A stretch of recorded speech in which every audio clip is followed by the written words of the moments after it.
The wrong painting subject can make you give up on watercolour before you've even begun. But the right painting subject, well, that makes watercolour feel easy, fun, and totally doable. So let me take the mystery out of choosing the best watercolour subject so that you can actually get painting much more often and with far more ease and joy. Now, I could just give you a list of my favourite subjects for painting in watercolour. And in fact, I have done that. It's in a separate video, so I'll link it up there in case you want to see that one. But I think it would be even better if I share with you how I go about choosing the best watercolour subjects for me, because then you will be able to choose the best watercolour painting subjects for you. My first suggestion is that you start by choosing something that you like, but don't choose something that you absolutely love. I think what often happens is when we think about painting, there are some subjects that really call to us, things that we really want to paint because we have such a strong attachment to them. Perhaps a beloved pet, or maybe our favourite grandson. Now, those do make fabulous watercolour painting subjects, but it does require a degree of confidence to tackle them. Notice I said confidence, not skill, because I really don't think you need to be creating perfect renditions of any of these things. And I also don't think that there is any subject that is beyond us. It's just a question of the way in which you approach it and the expectations that you have of yourself. So I never want to discourage you from painting subjects that are close to your heart. But if you are finding it hard to actually get to the painting, it could be because you're trying to find the perfect subject, and it could be that you're just a little bit afraid of creating a painting that's going to disappoint you. And the thing is, if you choose something that is a bit challenging, it can be quite discouraging. For example, if that painting of your favourite grandson turns out looking a little bit more like Mr. Potato Head, you're probably going to be quite discouraged and disappointed, and you might end up wanting to give up on watercolour altogether. We don't want that to happen.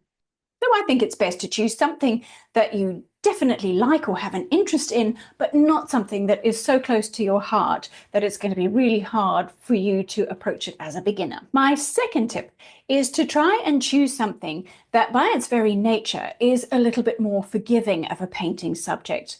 Usually that means something that is growing in nature, because those sort of things have organic forms, which means no two are the same. No two leaves are the same, and trees all have slightly different shapes. No two trees are identical.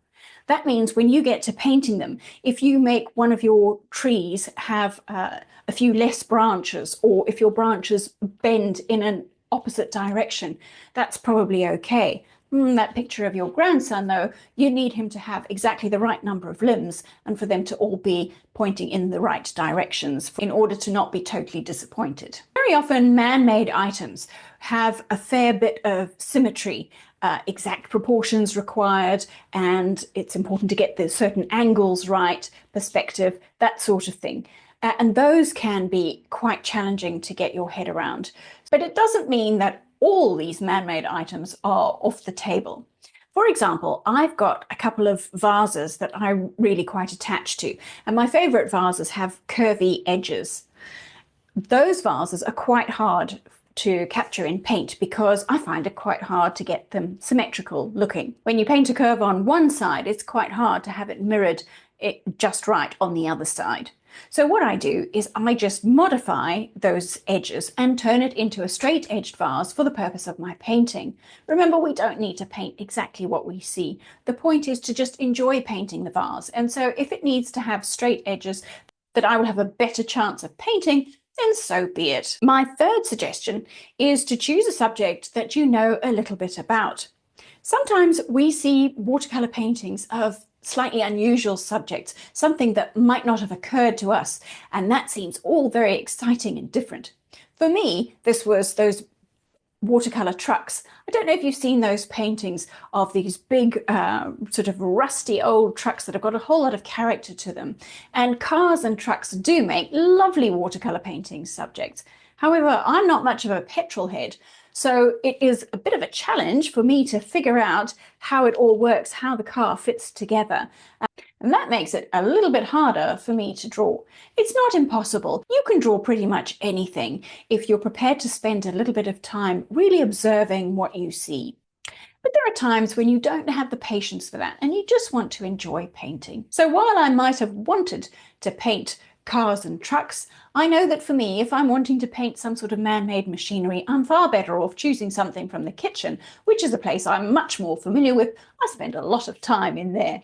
And it has informed a lot of my painting subject choices. It means I'm painting things I'm very familiar with, things I understand quite well, and they're also full of a whole lot of happy memories for me, which makes them an awful lot of fun to paint. What do you spend a lot of time doing? I bet your hobbies and interests will provide you with a rich array of watercolor painting subjects to choose from. And my final tip is that once you've found a painting subject that you're enjoying, don't be afraid to stick with it for a while.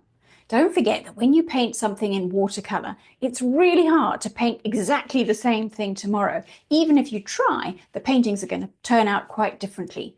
Watercolor has a wonderful way of making fascinating things happen, and they're different every time you try them. Some people see this as a disadvantage of watercolor. To me, it's part of the delight. And there are quite a few advantages to repeating, if not the same exact reference photo, but the same sort of subject. Many artists choose to paint in series because it is so helpful. In fact, it's the approach that I've been following since 2015, because figuring out what to paint was one of the things that really stopped me from getting my brush to the paper in the first place.